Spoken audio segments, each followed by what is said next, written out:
think a lot about it's been called ministry triage or theological triage before. So I'm thinking a lot about what are the majors, and what are sort of the sub majors, what are the, and kind of moving that down in the spectrum, rather than sometimes I think students can think that everything is, let's say, a first tier issue, if you will.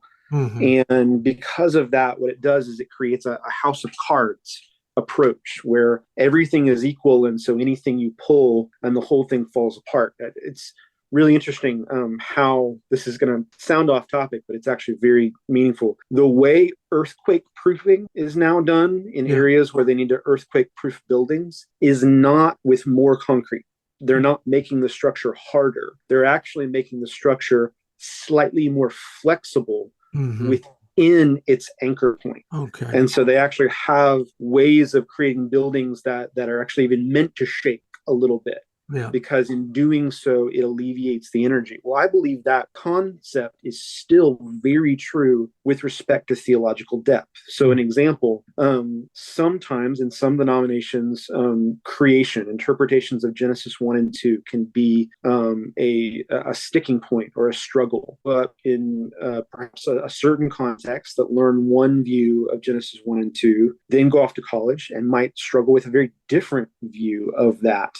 And with those two completely pitted against one another, sometimes just a crack happens. And it's basically do I care about the person who cares about me now and is pouring into me now, or do I care about the people who used to pour into me? And a lot of times the person who's in front of you wins. And the pushback, of course, is well, isn't that syncretism to just sort of have the Bible on one hand and some other thing like evolution or any other thing kind of just come together? But what I'm saying is there's actually a different approach. And the different approach is perhaps in this example to say, what's actually the point of Genesis 1 and 2? The point of Genesis 1 and 2 is the sovereignty and power of God over the entire universe, and yet his deep intimacy and involvement in humankind.